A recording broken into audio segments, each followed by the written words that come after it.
Hello everyone. मेरा नाम वरुण वशिष्ठ है और मैं BMS 2021 का स्टूडेंट हूँ। यानी हमारी थर्ड प्रॉप चल रही है और इसके बाद जुलाई अगस्त में हमारे फाइनल के एग्ज़ाम हो जाएंगे। उसके बाद इंटर्नशिप और उसके बाद नेक्स्ट एग्ज़ाम देना होगा। तो 1 ईयर से ज़्यादा हो चुका है हमें स्टडी करते हुए। तो इस वीडियो में मैं एक्सपीरियंस शेयर कर रहा हूँ कि थर्ड प्रॉप में स्टडी को कैसे परस्यू किया जाए और किन किन चीज़ों से थर्ड प्रॉप में डील करना होता है, किस तरीके से बुक्स रीड करनी होती हैं, किस तरीके से हमें आयुर्वेद और मॉडर्न को कोरिलेट करना होता है थर्ड प्रॉप के अंदर। तो स्टार्ट करते हैं वीडियो। BMS के अंदर NCISM से पहले CCISM का सिलेबस चलता था, जिसके अंदर सिलेबस को ईयर्स में डिवाइड किया गया था। First year, second year, third year, इन सब में डिवाइड किया गया था। लेकिन जब NCISM की एंट्री हुई तो उसके बाद प्रॉप्स में सिलेबस को डिवाइड किया गया। फर्स्ट प्रॉप, सेकंड प्रॉप और थर्ड प्रॉप में ही सिलेबस को डिवाइड किया गया, जिससे सिलेबस थोड़ा बढ़ गया लेकिन कंटेंट उसका कम रह गया।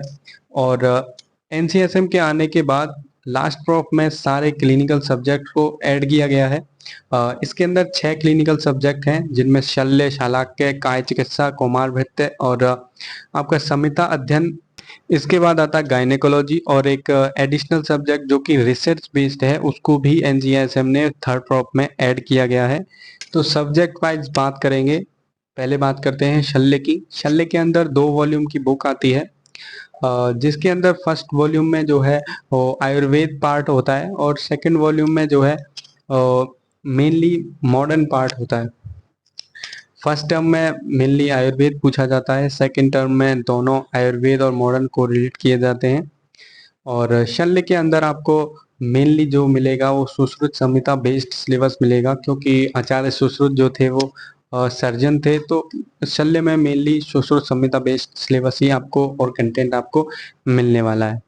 मेनली शल्य तंत्र में जो आपके सर्जिकल प्रोसीजर्स हैं और जो भी डिसीज में शल्य कर्म किया जाता है यानी सर्जरी पॉसिबल है, और उसको उस डिसीज को आयुर्वेदिक पार्ट और मॉडर्न पार्ट दोनों में पढ़ाया जाता है और आपको प्रैक्टिकल सिखाया भी जाता है। अच्छे अच्छे कॉलेजेस में प्रोसीजर्स को करके भी दिखाया जाता है। और जब कोई भी कॉलेज में अगर केस आता है तो सर्जिकल प्रोसेस को आपको दिखाया भी जाता है। तो ये फैसिलिटी अच्छे कॉलेजों में ही मिलती है। बेसिकली शल्य के अंदर दिक्कत ये आती है कि फर्स्ट ईयर, फर्स्ट प्रोप में हम लोग एनाटमी और फिजियोलॉजी पढ़ते हैं और सेकंड ईयर में एनाटमी फिजियोलॉजी छूट जाती है, नहीं पढ़ पाते हैं। और थर्ड ईयर के अंदर, थर्ड प्रोप के अंदर हमें फिर से एनाटमी फिजियोलॉजी को रिवाइज करना होता है। वहाँ पे थोड़ी हमें दिक्कत आती है, लेकिन सर्जरी के अंदर एनाटमी और फिजियोलॉजी बहुत इम्पोर्टेंट है, बिना उसके हम सर्जिकल प्रोसीजर को रन नहीं कर सकते। तो इसलिए अगर आप थर्ड प्रॉप में परस्यू कर रहे हैं और तो उसके डील करने के लिए आपको एनाटमी फिजियोलॉजी आनी ही चाहिए। सो नेक्स्ट बात करते हैं शालाक्य तंत्र की, जिसके अंदर ENT बेस्ड सिलेबस होता है और ऑप्थेल्मोलॉजी इसको बोलते हैं। तो इसके अंदर हेड, नेक और ईयर, आई, नोज की डिसीजेज आपको पढ़ने को मिलेंगी। तो ये थर्ड प्रॉप का सबसे कह सकते हैं कि कंफ्यूजिंग सब्जेक्ट हो सकता है। मेरे हिसाब से कंफ्यूजिंग सब्जेक्ट है, क्योंकि क्या होता है कि आई जो है उसके अंदर 76 डिसीज हमें बताई गई हैं और 76 डिसीज में कभी कभी कंफ्यूजन हो जाता है कि कौन सी डिसीज है, किस डिजीज के बारे में ये फ्रेज बोला गया है। तो ये सब कंफ्यूजन्स आती हैं। तो शालाक्य तंत्र को परस्यू करने से पहले आपको एनाटॉमी अच्छे से पढ़नी होगी, हेड और नेक की एनाटॉमी अच्छे से, और फिजियोलॉजी भी पढ़नी होगी। तो ये कंफ्यूजिंग सब्जेक्ट इसलिए है क्योंकि इसमें बहुत सारी डिसीज हैं। हेड की डिसीज है, ईयर की डिसीज है, नोज की डिसीज है, माउथ की डिसीज है और आई की डिसीज है। और इतनी डिसीज है कि मतलब कंफ्यूजिंग करती है कि ये वाला फ्रेज किस आचार्य ने किस डिसीज के बारे में बोला है। ये सब कंफ्यूजन वाले पॉइंट्स इसमें आते हैं। तो नेक्स्ट बात करते हैं पीडियाट्रिक्स की, जिसको आयुर्वेद में कौमार भृत्य बोलते हैं। इसके अंदर आपको बच्चों की सारी डिसीज पढ़ाई जाएंगी। बच्चों के डेवलपमेंट और ग्रोथ के बारे में आपको सिखाया जाएगा, प्रैक्टिकल्स करके दिखाया जाएगा, और रिसस्टिट्यूशन वगैरह और इमरजेंसी डीलिंग ये सब सिखाया जाएगा आपको पीडियाट्रिक के अंदर, और जो कि चिल्ड्रंस के हिसाब से रिलेटेड होगा। और इसमें एक ही कंफ्यूजन होता है कि एडल्ट्स में ये वाली वैल्यू होती है, एडल्ट्स में ये डोज होती है, लेकिन चिल्ड्रंस में ये वेरी करती है। और कुछ कुछ डिसीज ऐसी होती हैं जो चिल्ड्रंस में ही होती हैं, एडल्ट्स में नहीं होती हैं। और ये सब चीज़ें आपको कंफ्यूजिंग लगती हैं। तो कोमारभत्ते में एक ही माइनस पॉइंट है कि हम वैल्यूज में और डोजेज में कंफ्यूज हो जाते हैं कि एडल्ट्स में ये है और कुमारभत्ते सब्जेक्ट में ये पढ़ा था। तो इसके लिए आपको अच्छे से तैयार रहना होगा। और तो जिनको भी पीजी में कुमारभत्ते सब्जेक्ट में स्पेशलाइजेशन करना होता है वो कुमारभत्ते को ज़्यादा टाइम देते हैं, जिससे कि उनका ये सब्जेक्ट अच्छा हो जाता है। लेकिन जिनका फोकस दूसरा सब्जेक्ट होता है थर्ड क्रॉप में, कुमारभत्ते में, उनके कम मार्क्स आते हैं क्योंकि वो इसको ज़्यादा टाइम नहीं दे पाते। तो नेक्स्ट बात करते हैं संहिता अध्ययन अध्ययन की। इसके अंदर चरक चिकित्सा स्थान पढ़ाया जाएगा और उसके बाद कल्प स्थान, सिद्धि स्थान पढ़ाया जाएगा। और पीजी के अंदर जो AIPGET का एग्ज़ाम आता है उसके अंदर चरक चिकित्सा के सबसे ज़्यादा क्वेश्चंस होते हैं। तो अगर आप पीजी की तरफ फोकस है, अगर आपका पीजी की तरफ फोकस है तो आप चरक चिकित्सा स्थान पे ज़्यादा ध्यान देना और इसमें वर्डिंग्स और फ्रेजेस पे ज़्यादा ध्यान देना और इसके श्लोक इम्पोर्टेंट होते हैं। जितनी भी डिसीज चरक चिकित्सा स्थान में बताई हैं उनके चिकित्सा सूत्र सबसे इम्पोर्टेंट हैं। और सिद्धि स्थान और कल्प स्थान में बहुत सारे इम्पोर्टेंट कल्प दे रखे हैं, वो भी इम्पोर्टेंट है। नेक्स्ट बात करते हैं गायनिकोलॉजी के बारे में, और जिसको स्त्री रोग और प्रसूति तंत्र बोलते हैं आयुर्वेद के अंदर। इसकी दो बुक आती हैं, एक ऑप्स की होती है और एक स्त्री रोग की होती है। इसके अंदर जो है आयुर्वेद प्लस मॉडर्न दोनों पढ़ाया जाता है। आयुर्वेद में आपको स्त्री रोग और प्रसूति करके मिलेगा और मॉडर्न के अंदर गायनी और ऑब्स्ट्रिक्स के नाम से आपको मिलेगा। तो इसके अंदर अच्छा खासा सिलेबस है, इंस्ट्रूमेंट्स दिखाए जाएंगे, प्रोसीजर्स करके दिखाए जाएंगे और आगे आपको बहुत सारी डिसीज देखने को मिलेंगी इसके अंदर।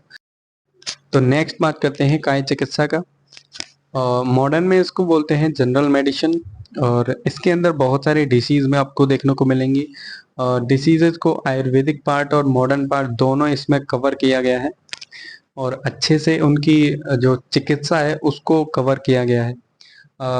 एक प्लस पॉइंट काय चिकित्सा का ये है कि संहिता अध्ययन में जो चरक चिकित्सा स्थान है उसमें चिकित्सा जो है वो आचार्य चरक के अनुसार दी हुई है, लेकिन काय चिकित्सा के अंदर सभी आचार्यों के अनुसार उसकी चिकित्सा दी हुई है।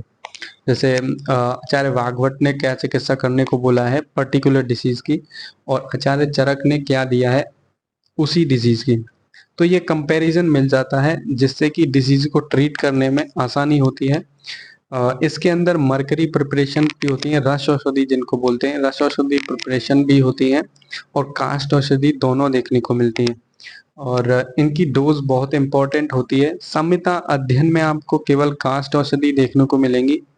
काय चिकित्सा के अंदर वास्ट ही आपको पढ़ाया जाएगा।